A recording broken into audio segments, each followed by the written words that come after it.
पैशाची करीन वर्तोनी दावीन नामा म्हणे। संत शिरोमणी नामदेवराय नमूद करतात की जसं वाल्मिकानं लिहिलं तसं जगाच्या मालकाला 7व्या अवतारात वागावं लागलं। मग जी ती कामं एखादी आगटीत जरी केली असतील रखमाजी बाबा तरी ती नवलाची नाहीत का? कोणीतरी सांगितलं म्हणून केलंय म्हणून नवल नाही। 8व्या अवतारात मनानं केली स्वतंत्र। 8वा अवतार म्हणजे सासू आहे आणि 7वा अवतार म्हणजे सुने। सासूनं सांगितल्याच्या नंतरच करायचं, महर्षी वाल्मिकानं सांगितल्याच्या नंतरच करायचं तो 7वा अवतार, आणि कोणाच्या बापाला न भेटा करायचं तो 8वा अवतार। विठाला विठाला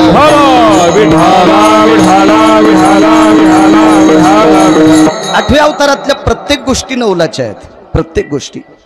7व्या अवतारात नवल नाही। एक हरामखोर व्यक्ती होता, खूप हरामखोर। त्यानं ऋषी मुनी योगी जपी तपी संन्यासी अनुरागी सिद्ध सात्विक सदाचारी पुण्यशील पावन अशा लोकांना त्रास दिला। मग या लोकांना हा त्रास देत असताना या भडव्याला मारण्यासाठी अयोध्येतल्या मालकांनी विचार केला आणि त्याला मारण्यासाठी सरसावले, पण ते इतकं हरामखोर होतं ते समुद्रात लपलं।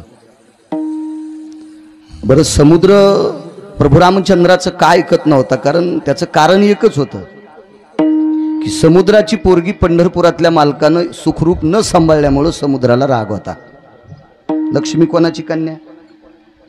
सागराची। आणि भगवान प्रभू रामचंद्र हे भगवान विष्णू परमात्मा आहे, जावई सागराचे। पण माझ्या मुलीला व्यवस्थित का सांभाळलं नाही याच्याकरता समुद्र प्रभू रामचंद्राच्या थोडासा विरोधात होता। बऱ्यापैकी भगवान प्रभू रामचंद्रांनी समुद्राची विनंती केली, ऐकावं म्हणे ऐका, मला तो मूर्ख दाखवा। पण समुद्र काही दाखवत नव्हता, उलट तळाला लपवलं। नवल सांगतोय नवल। भगवान प्रभू रामचंद्र एका साधूकडे गेले। साधूचा अधिकार फार मोठा असतो, दर्जा मोठा असतो, योग्यता मोठी असते। साधू किती मोठा असतो हा नवलाची गोष्ट आहे। पोरग किती वयानं मोठं आहे बाळू? तो वय काय रे? जोरात सांग। 21 वर्ष वय। 5,000 कोटीची प्रॉपर्टी असणाऱ्याच्या भाऊ लोक पाया पडत नाहीत पडत पाया। 5,000 कोटीची प्रॉपर्टी तितकी तर आपल्या प्रांतात कोण्या वैयक्तिक शेतकऱ्याकडे नसेल, पण याच्या घरची प्रॉपर्टी विचारितच नाहीत। याच्या गळ्यात तुळशीची माळा असल्यामुळं 90 वर्षाचं म्हातारं सुद्धा याच्या पायात पडतंय। म्हणजे संप्रदायातल्या वारकऱ्यात इतकी ताकद येतं, साधूत किती ताकद असेल कल्पना करा।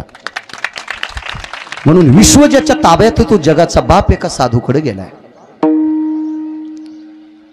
त्या साधूचं दर्शन घेतलं। भाऊ त्या साधूचं नाव होतं महर्षी अगस्ती। दर्शन घेतलं, प्रणाम गुरुदेव म्हणले प्रणाम।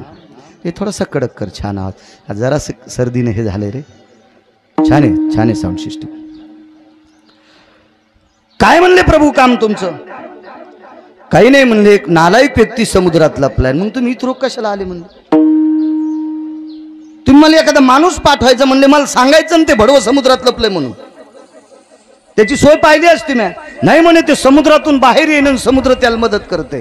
कोणी विचारतं म्हणले त्या नालायक समुद्राला? म्हाताऱ्यानं पळी घेतली। पळी ही खीर वाढायची, वरण वाढायची, भाजी वाढायची नाही, ती पळी संधीची असती। गौतम तुला काय माहिती? ती तू फक्त ऐकत राह, ती संध्याची पळी असते। तुलाच नाही कोणालाच माहित नाही, इथं फक्त माहिती आहे आमच्या ब्राह्मणाला आणि जराशी मला। संध्येच्या पळीतलं पाणी माश मात्र घ्यावं लागते।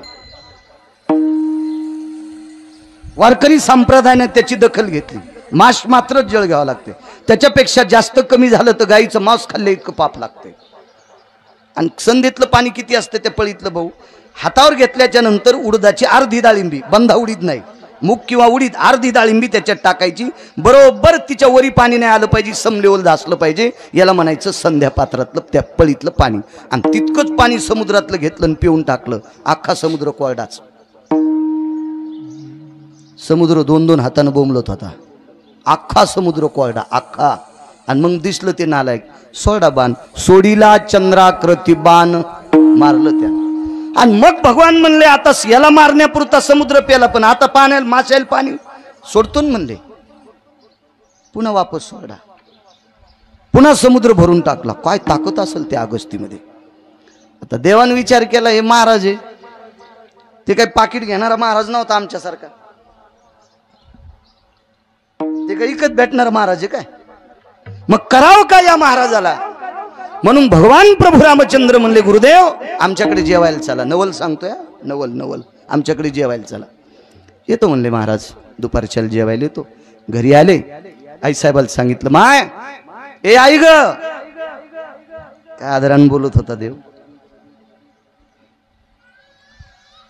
पुढे सावली, त्या सावलीत पुढे ए हनुमान इकडून बसा तुम्ही पोरं घरचे. ए तू करा इकडून हार नंतर घालू विठोबा रुक्माईला. काय अरे घरच्याला हार असतो कुठं सारखं पुढे विडाला विडाला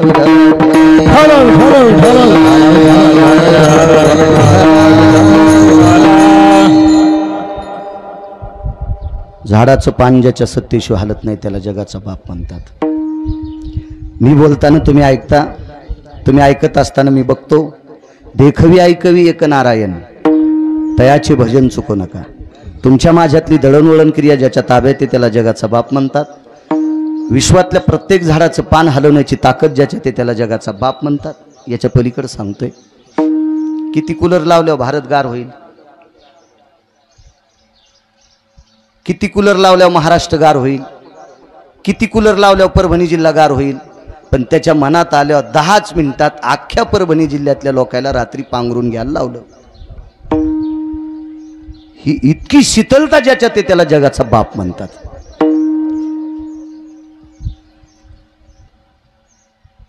आणि तो आईला आई म्हणत होता, तो आईला आई म्हणायचं, हे आई ग, ए माय, आदरानं बोलायचं.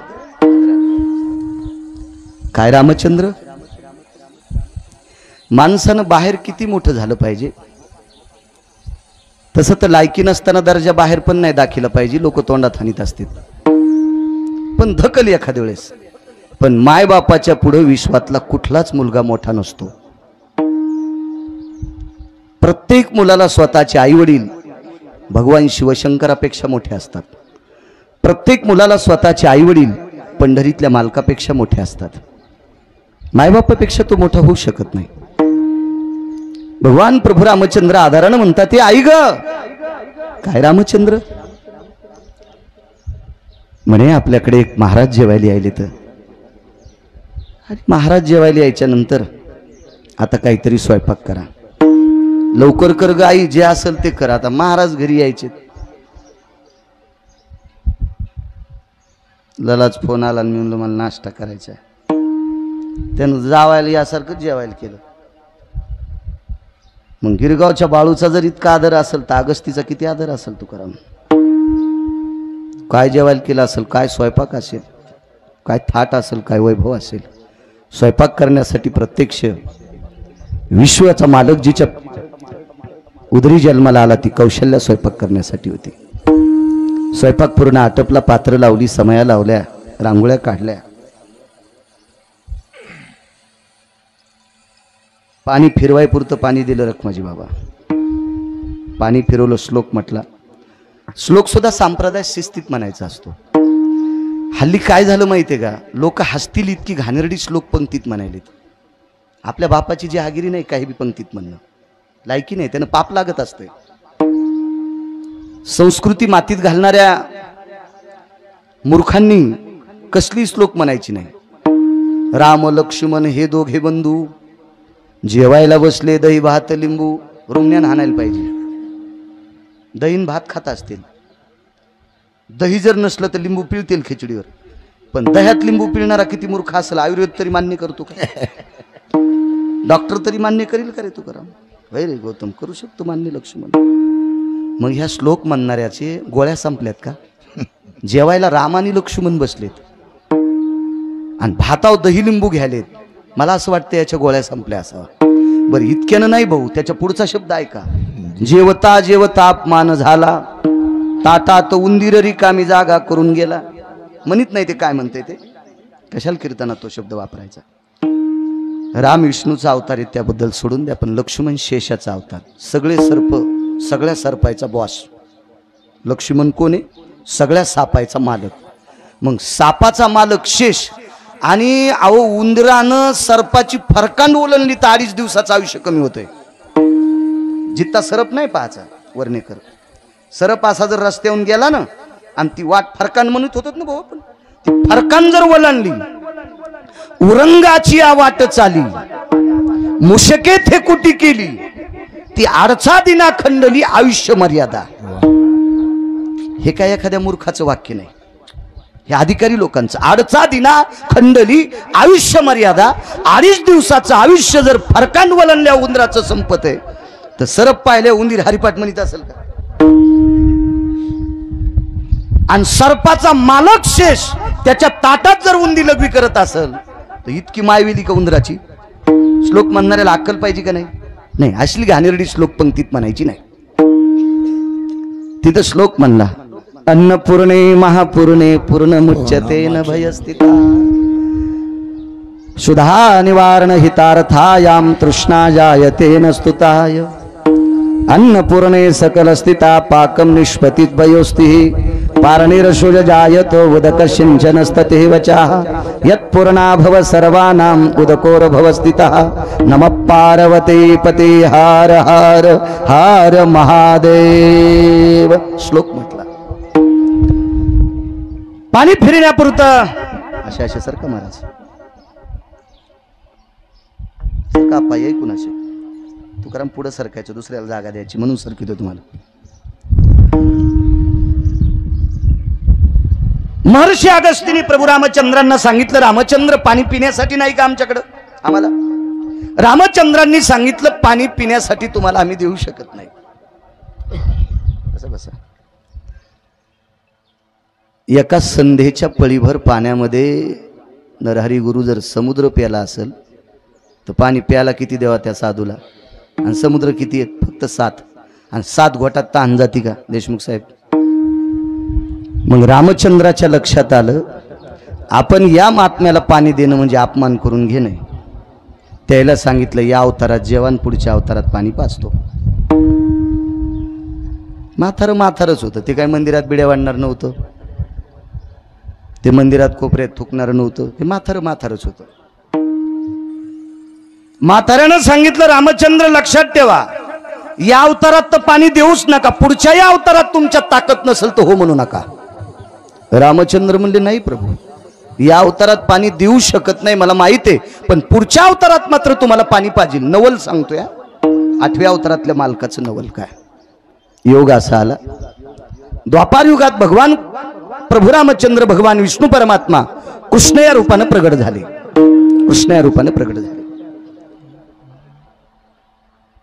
एके दिवशी दरवर्षीच्या नित्याप्रमाणे गोवर्धनाची पूजा, इंद्राची पूजा करत होते.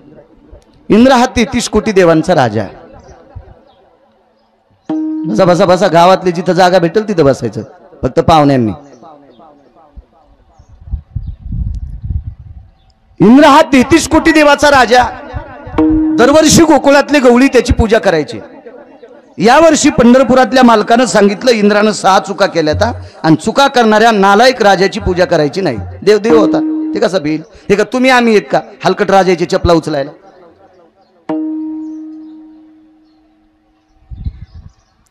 मला असं वाटतंय, सात्विक सदाचारी तरुण मुलानं नालायकाचे बुट उचलण्यापेक्षा तितका वेळ जर कामात घातला तर आयुष्यभर कोणाच्या पुढे हात पसरायची वेळ येणार नाही. काम करण्यात वेळ घालायचा, आपला काम करण्यात. उद्योगोमवर धनते लक्ष्मी. भाऊ, संत आणि देव याच्यानंतर जगात तिसरी शक्ती कोणती मोठी असेल तर पैसा नावाची शक्ती. काही माणसं म्हणतात, काय करायची मरमर करायला, भलते पैसे कमवायले, बांधून नेणार आहे का, सरनाट टाकणार आहेत का? तू नालायक आहेस. ज्याच्याकडे पैसे नाहीत, हरामखोर रक्ताच्या नात्यातले जवळचे पाहुणे सुद्धा परिस्थिती खराब झाल्यावर पत्रिका देत नाहीत. धनवंता लागी सर्व मान्यता आहे जे पैशाला किंमत. म्हणून पोरायनं काम करणं अत्यंत. अरे वा, या विठाला विठाला विठाला विठाला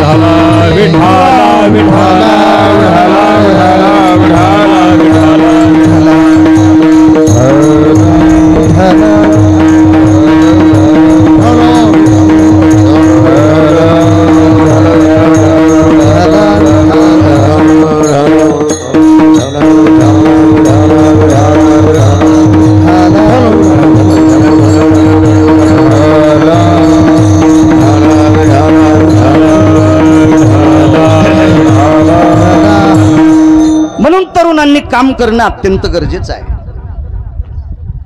काम केल्याच्या नंतर 2 पैसे जर आले तर आपण धर्मही करू शकतो. ज्याच्याकडे पैसे नाही ते पंढरपूरला कशाला जाईल खिशे आणायला का? ज्याच्याकडे पैसे आहेत त्यानंच पंढरपूरला जावा. निदान तिथं पंगत देता येईल, एखाद्या बन भिकाऱ्याला 10-5 रुपये देता येईल. म्हणजे परमार्थ सुद्धा पैशाशी होत नाही. पंगत करायची असेल, आजच्या पंक्तीचा किराणा दुकानदार म्हणले का गिरगावमध्ये सप्ताह चालू आहे, काय हरकत नाही, फुकट घेऊन जा. होय आबा, असं होते का? कसं देईल तू? अगाव साहेब, पैशाला किती किंमत आहे सांगू? पैशावाली माणसं मेल्यावर त्याच्या मातीला पैशावाले जर गेले तर मसन वाट्यात पण ह्याच खुर्चीवर बसत आहेत. पैशावाली माणसं मसन वाट्यात पण भोईला बसत नाहीत. तुम्ही टीव्हीवर मोठ्याल्या माणसाच्या मात्या पहा, लक्षात येईल पैशाला किती किंमत आहे. इंद्रा समर्थ आहे, पैशावाला आहे, पण नालायक आहे. 6 चुका केल्या इंद्राने. जगद्गुरु तुकोबारायांना फसवण्यासाठी एक स्त्री पाठविली. त्यावेळेला तुकोबारायांनी वरी बोट केलतं. वैकुंठवासी नथुराम बाबा केहाळकर म्हणायचे, जायू तू माते नकरी सायास आणि आम्ही विष्णुदास तैसे नो. नथुराम बाबा म्हणायचे तुकोबारायानं वरी बोट केलतं. त्यावेळेला 6 लोक हलकट वरी होते, त्याच्यापैकी इंद्र होता. 222 लाल दिवे त्याच्या गाडीला होते, तरी पण हलकट होता इंद्र. किती हलकट! न्यायशास्त्र ज्या व्यक्तीनं केलं, न्यायशास्त्र ज्या व्यक्तीनं केलं, त्या न्यायशास्त्रकर्त्यातली 222 सुंदर स्त्रियापैकी एक सुंदर स्त्री त्याची होती. तिचं नाव होतं अहिल्या. तिच्यावर अनुचित प्रकार करणारा 222 लाल दिवे लक्ष्मण ज्याच्या गाडीला आहेत त्यानं हरामखोरपणा केलता, आणि तो सगळ्या देवांचा राजा होता. म्हणून वरी बोट केलतं. आणि याची पूजा नकोय, नकोय त्या मूर्ख राजाची पूजा. म्हणून पंढरपुरातल्या मालकाने कृष्ण अवतारामध्ये गोवर्धनाची पूजा केली. जुनाट काही गवळी होते, काही काही परंपरा मोडीत नाहीत ना, आहे नाही. छे इंद्राची पूजा करायची, तुला काय माहिती टोपणे? हे काही काही मनानं बजबज करतात. नाही नाही, ही परंपरा आहे. कुठून आली? तो काल माळे घातली दात पडल्यावर चावणं गेल्यावर. तुला परंपरा तरी माहिती आहेत का? हा सप्ताह सावरगावच्या मुंढे महाराजांनी सुरू केलेला. म्हणजे आता ते नाहीत, म्हणजे ते सुरू केलं त्यावेळेलाच त्यांचं 65 वर्ष वय होतं. त्याच्यानंतर बंद पडला, आणि बंद पडल्यावर नामधारक पौळ बाबांनी पुन्हा सुरू केला. मधात बंद पडला होता. आपण टाकलं 51-52 वर्ष, काय माहिती तुम्हाला? चला रे चला, चला रे चला, चला टाकीत राहायचं आपलं. पण परमार्थात भूषण दाखवायचंच नाही. परमार्थ झाकायचा असतोय, दातृत्व झाकायचं असतंय, उदारत्व झाकवायची असती, आणि पाप उघड करायचं असतंय. आपण नेमकं परमार्थच उघड करतो, म्हणून वरचा पावत नाही आपल्याला. विठाला विठाला विठाला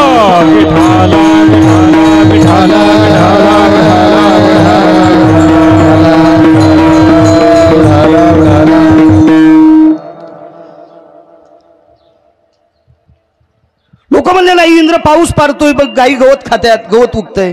अहो काय म्हणले, इंद्राला पाऊस पाडावाच लागतो. तो पाऊस पाडतो तरी इतका तरी कोणता शहाण आहे?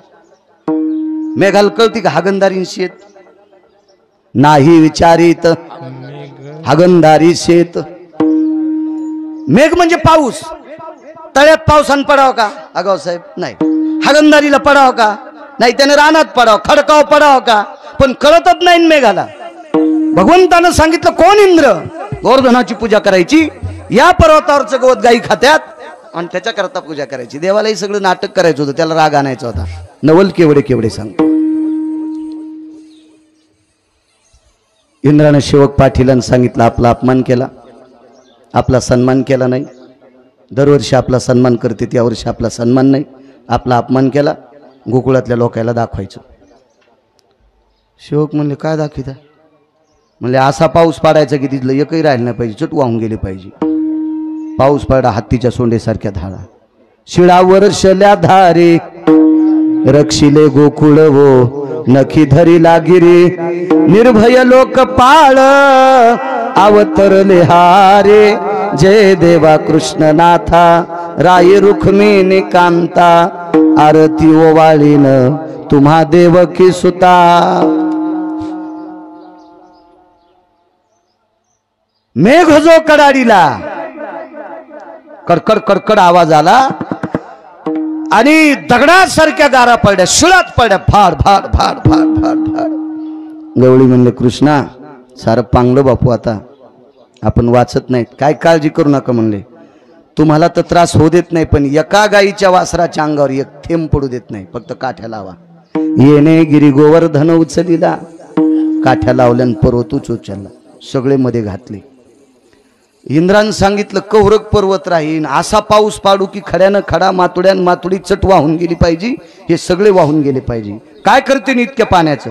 14 समुद्रा इतकं पाणी वाहत होतं रखमाजी बाबा, 14 समुद्रा इतकं भाऊ, काय पाणी असेल. 7 दिवस 7 रात्र. आणि हे बाबा खाली होता करंगोळी लावून. आणि मग शेषाला आमंत्रित केलं, वासुकीला आमंत्रित केलं, व्याळाला आमंत्रित केलं, उतुंगाला आमंत्रित केलं, नामन शीर्ष भुजंगाला आमंत्रित केलं, बतीश नावाच्या विन्मक नावाच्या भुजंगाला आमंत्रित केलं. अशा 37 सर्पांना बोलवलं. त्याच्यातला एकानं सांगितलं एवढ्याचं काम नाही, आम्ही सगळेजण या पर्वताला आळं करतो. आळं केलं आणि एका जागेवर पाणी घेतलं. 14 समुद्रा इतकं पाणी. आपली करपरा भरून जर गेली तर काय होतं विचार करा. तर 14 समुद्र एकाच टायमाला वाहत होते. आणि मग भगवंतानं सांगितलं, गुरुवर्य महर्षी अगस्ती या, पाण्याची व्यवस्था केली. म्हाताऱ्यानं तोंड लावलं, दगड चोप कर, तोंड लावलं तात्या. 7 दिवस 7 रात्रा पाणी पिलं. 8व्या दिवशी म्हाताऱ्यानं चुटकी वाजली. इंद्राला सांगितलं, येडपटपणा करू नको, वर्षभर बी हे तुला भेट नाही, तू उग फुकट कळण शेंडी वळवळ, तू काय लायकी आहे म्हणला. तू वर्षभर जरी पाऊस पडला तर जनपर्वत धरलाय का ते तुला भेट नाही, तू मुकाट्यानं माघार घेऊन पाऊस बंद कर, अगस्तीनं सांगितलं. आणि पाऊस बंद झाला, दृष्टांत संपला. 7व्या अवतारात जीव घातल्यावर पाणी द्यापुरतं नव्हतं आणि देताच आलं नाही. प्रभू रामचंद्राला माहित होतं एका आचमनात समुद्र पेला. लक्ष्मी भेट होती अगस्तीला. एका आचमने माझा पिता जयाने प्राशिला, लक्ष्मी सरस्वतीला म्हणती, एका आचमने माझा पिता जयाने प्राशिला, म्हणून मी बहु भीते गया साधू कुळाला. लक्ष्मी सरस्वतीला म्हणती, बाई मी महाराज लोकायला लय भेटे, म्हणजे त्यावर त्या साधू लोकायला मी फार भीते, एका घोटात माझ्या बापाला पिऊन टाकलं होतं म्हणे, एवढी अधिकारी महात्मे आहेत महाराज. त्या महात्म्याला पाणी देणं प्रभू रामचंद्राला 7व्या अवतारात अडचण होती, देता नाही आलं. अवतार विष्णूचाच, आणि तेच रामचंद्र कृष्ण तेच आहेत. पण 8व्या अवतारात पाणी पाजलं, 33 कोटी देवाच्या राजाचा अपमान करून पाणी पाजलं. पण एका तिळा इतकं भागवतात चुकीचं लिहिलेलं नाही, म्हणून मालक याला नवल म्हणतात. दुसऱ्या कडव्यात नवल केवडे केवडे, नवल केवडे केवडे, नवल केवडे नवल के भड़े के भड़े, नवल के भड़े के भड़े, नवल के भड़े के भड़े, नवल के भड़े के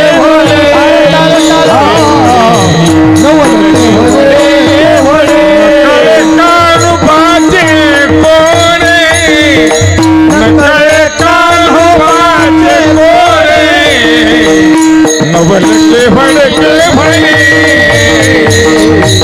नवल के भड़े के भड़े, नकले कान बाजे कोरे, नकले कान बाजे कोरे, नवल के भड़े के भड़े,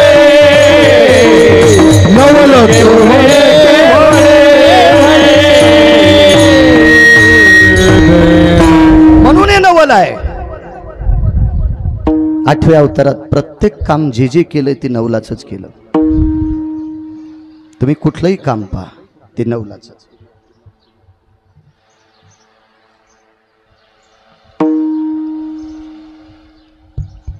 सातव्या अवतारात एका चांगल्या माणसानं सांगितलं, माझं पोरग मृत्यू पावलं, उठवा ना. चांगल्या माणसाचं पोरग होतं आणि ते मृत्यू पावलं.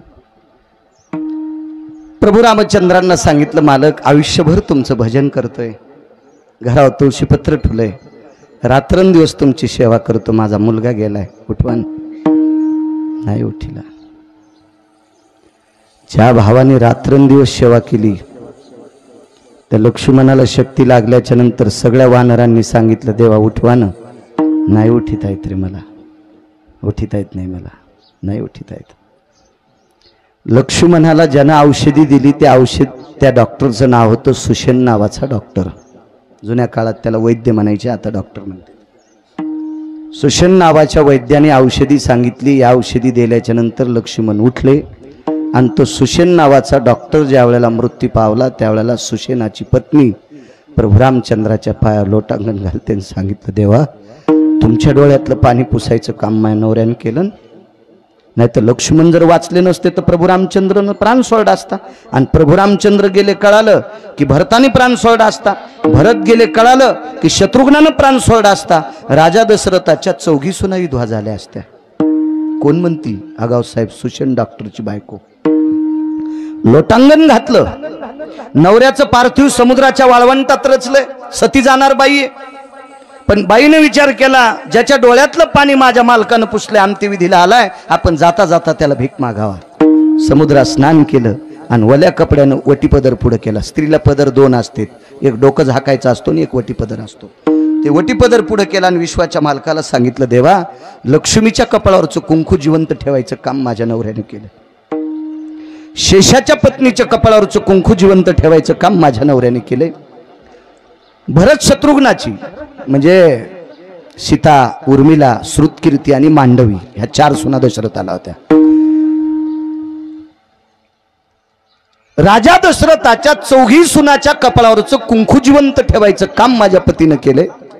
देवा 4चं कुंकू वाचिलं माझ्या नवऱ्यानं, तुम्ही माझं एकटीचं वाचवा ना. उठवा ना माझ्या मालकाला, उठवा ना. देवानं सांगितलं, बाई माफ कर, मला नाही उठिता येत, नाही उठिता येत, नाही उठिता येत. इकडे वारकरी संप्रदायात गोडसा पुरावा आहे. तुका म्हणे पतिव्रतांतीची देवावरी सत्ता.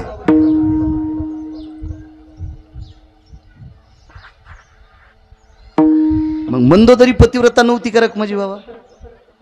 मंदोदरी सारखं पातिव्रत्य तर कोणाचं नव्हतंच. मुख्य रावण मृत्यू पावल्याच्या नंतर मंदोदरी सती जात होती आणि गेली पण सती. मी नवल सांगतोय, मागच्यातला आणि पुढच्यातला फरक सांगतोय. 8व्या अवतारातच नवल का, 1-2च ऐका, जास्त नाही. मेलेल्या माणसाची चिता आयताकृती असते आणि सतीची चिता चौकोनी असते. कोठाळकर महाराज सांगायचे, सतीनं देखे आग्न.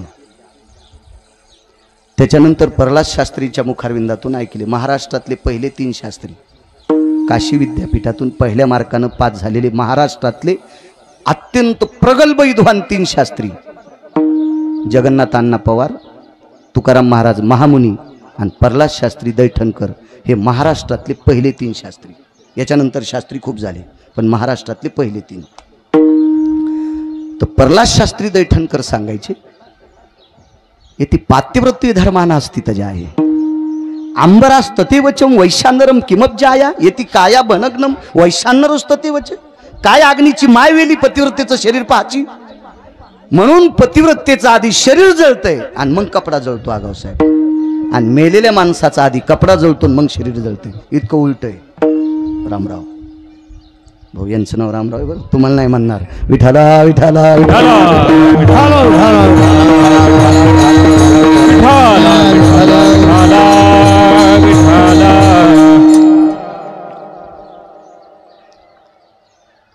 मांडी घालून बसली आगाव साहेब ती.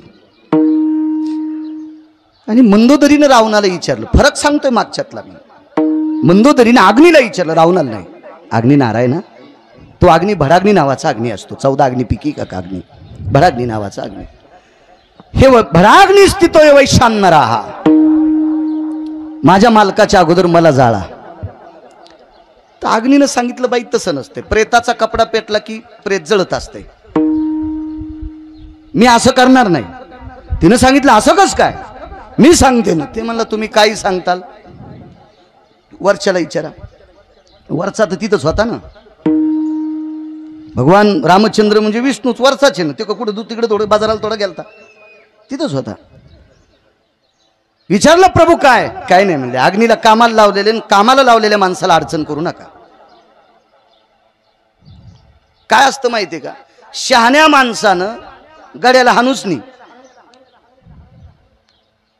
शहाण्या माणसानं गड्याला हाणूच नाही. ज्याचा गडी आहे का त्याच्या मालकाला हाणावं.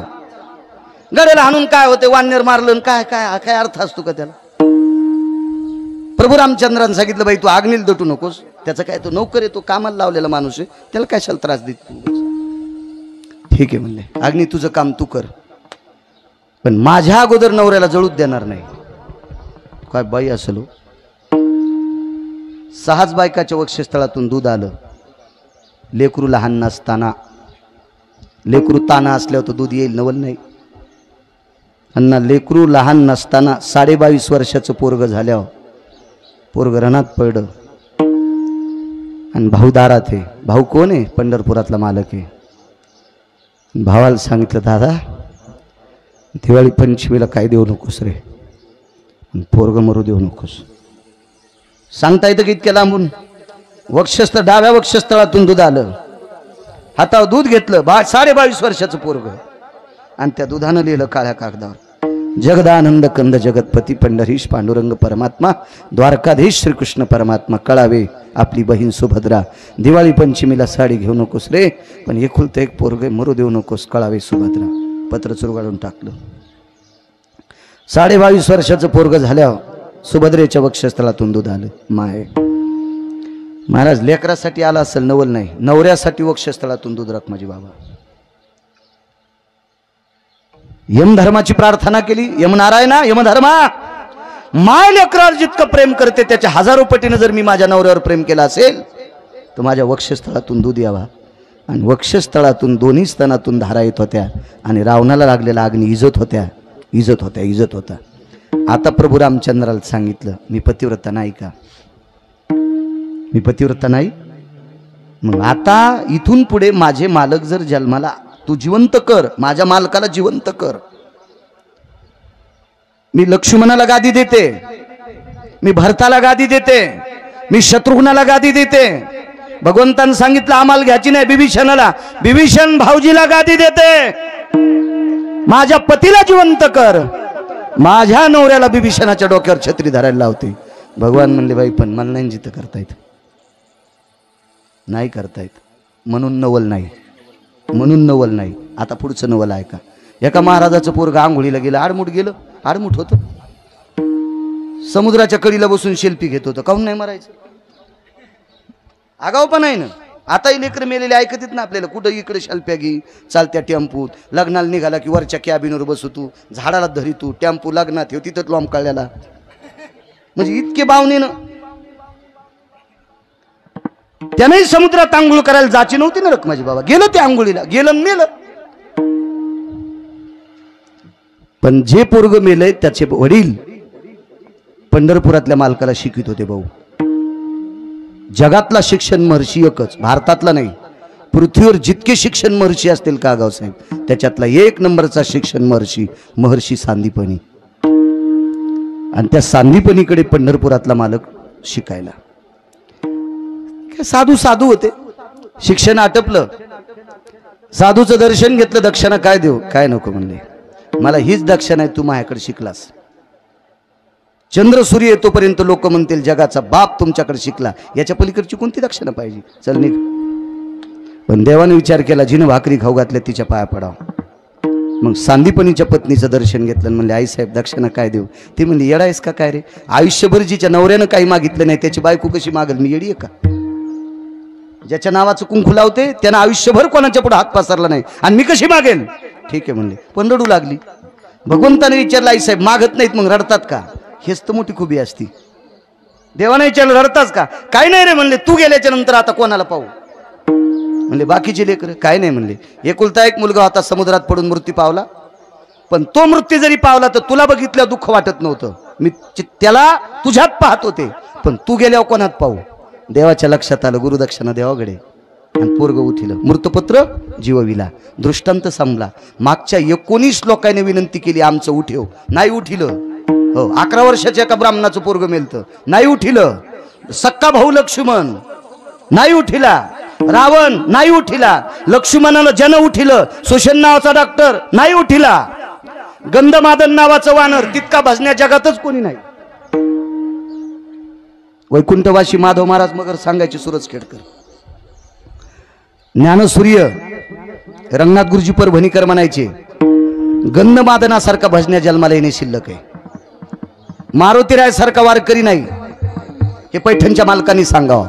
येऊनी जन्मला मरकट तो वैष्णवा माझी अतिश्रेष्ठ आणि हनुमंत म्हणावा या कनिष्ठ ऐसा पापिष्ट कोण आहे. मारुतीराय सारखा श्रेष्ठ वारकरी नाही. मारुतीराय सुद्धा ज्याला मानित होते हा गंधमादन नावाचा वारकरी होता. मारुतीराय तर अमर आहेत. गंधमादन मृत्यू पावल्याच्या नंतर जोपर्यंत मांस वलय का तोपर्यंत मेल्याच्या नंतर त्याच्या रक्ताचे थेंबही राम राम म्हणत होते, राम राम म्हणत होते. साधा वारकरी आहे का? 1 वर्ष पाऊसच नाही पडला. लंकेत पावसाला कमी नाही, पाण्याला कमी नाही, पण खारं पाणी, समुद्राचा वेढा, समुदाय गाढा, राक्षसाचा, चारी बाजूने समुद्राचा वेढा, पण पाणी खारट आहे ना, कसं प्यायचं ते? मग पाऊस न पडल्यामुळे आवर्षण पाऊस पाणीच नाही. बिभीषणानं पत्र पाठीला आम्ही पाणी काय प्यावा. प्रभू रामचंद्रानं सांगितलं का वारकऱ्याची पुण्यतिथी केली नाही तुम्ही. त्या वारकऱ्याचं नाव गंधमादन आणि पुण्यतिथी केली तो दिवस होता चैत्र महिन्यातली तृतीया, म्हणजे हनुमान जयंती होऊन 3रा दिवस. आजची कोणती तिथी? आज द्वितीय आहे, म्हणजे उद्या पाऊस पडलाय. उद्या चैत्र महिन्यातल्या तृतीयाला अवकाळी पाऊस कुठेही पडेल, मोसमी पाऊस पडत असतो का? 10 वाजता समाधीचा उत्सव झाला आणि 12-1 वाजता त्या वारकऱ्याने आवाज दिला, हे मेघराजा, अरे जिवंतपणी भजन केलं असेल, नवल नाही. अर्जुनाच्या अंगावरचे रोम भजन करीत होते, नवल नाही, तो जिवंत होता. मी मेल्याच्या नंतर माझं रक्त राम राम म्हणत होतं. माझ्या इतका वारकरी मी काय मूर्ख आहे का रे? आणि मी वारकरी ज्या गावात आहे त्या गावात जर लोकांना पाणी भेटणं नसेल तर मला वारकरी कोण म्हणेल? चैत्र महिन्यातल्या शुद्ध तृतीयाला पाऊस पडला आणि लंकेतले लोक तृप्त झाले. काय वारकरी असेल? पण यालाही उठील नाही प्रभू रामचंद्रान, यालाही उठील नाही. आणि 8व्या अवतारात समुद्रात मनानं बुडून मेलेलं पोरग पंढरपुरातल्या मालकानं उठिलं, म्हणून मालक नवल सांगतात, नवल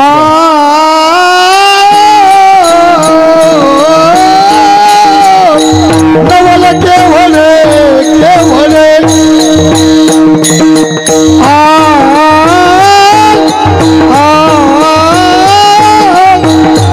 केवले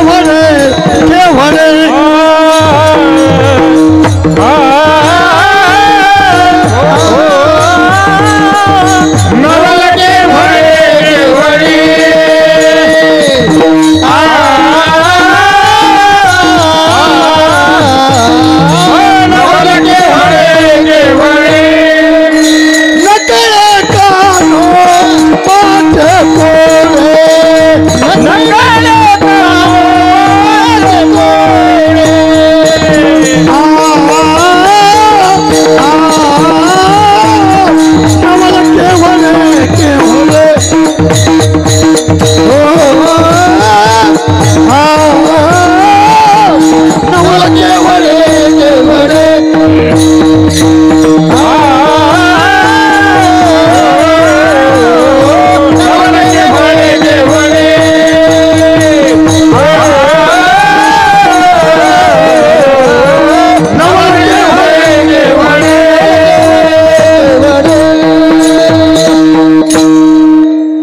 नवल आहे. 2500 नवल आहेत द्वापार युगातले. 2500 नवल. रोज 2 तास कीर्तन केलं तरी 20 वर्ष कीर्तन संपत नाही. 2500 नवल. माझसारखा येडपट विद्वान किती वर्ष सांगतील? विठाला विठाला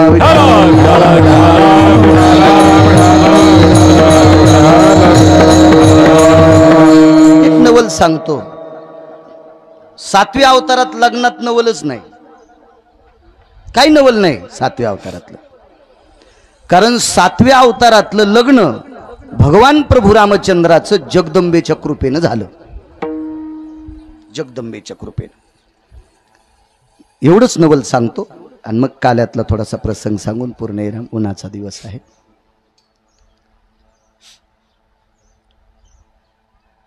राजा जनकाने धनुष्य ठेवलं. हे जो कोणी उचलीन त्याला सीतामाळ घालील.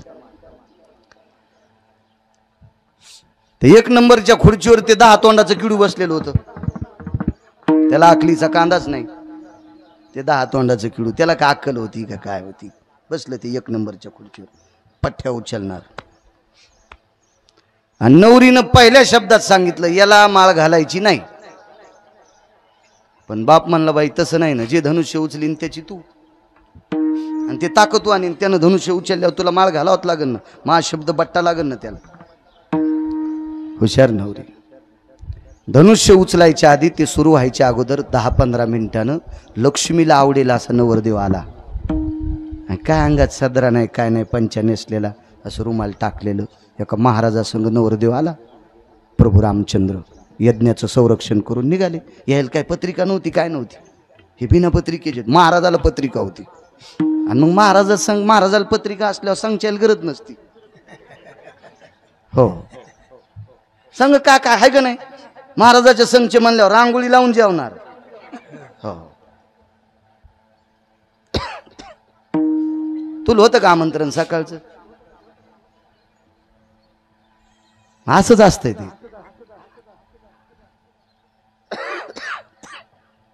चला म्हणले महाराजा संघ.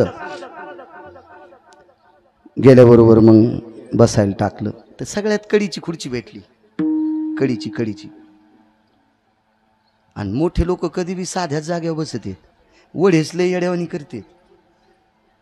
वढ्याला पाणी आल्यावर इतके वाजत की जसे समुद्राचे चुलतेच येत. आणि पाऊस बंद झाल्यावर छापी भिजवायला पाणी राहत नाही. छापी नाही कळायची, चिलमीच्या खालून लावते ते धुडकं, तितकी भिजवायला पाणी नसती. लो येड्यावानी करणार वडे. एक खैरीचे माऊली बसलेले, ते यायच्या पाहुण्याची ते गेलो मागच्या 15 वाड्यात. फकरू महाराज होते ना ते खैरीचे माऊली. आता ते कोण आहेत तुम्हाला सगळ्याला माहिती आहे. ते पटक्यावलं म्हातारं. त्याच्या पाहुण्याची तर रानातली गडी धरून 27 नौकर, रानात 19 गडी. मला नाही वाटत आपल्या भागात त्या 10 खेड्यात 19 गडी कोणाची तर रानात असतील. 19 गडी. आणि तो माणूस त्यातला मंडप झाडायला.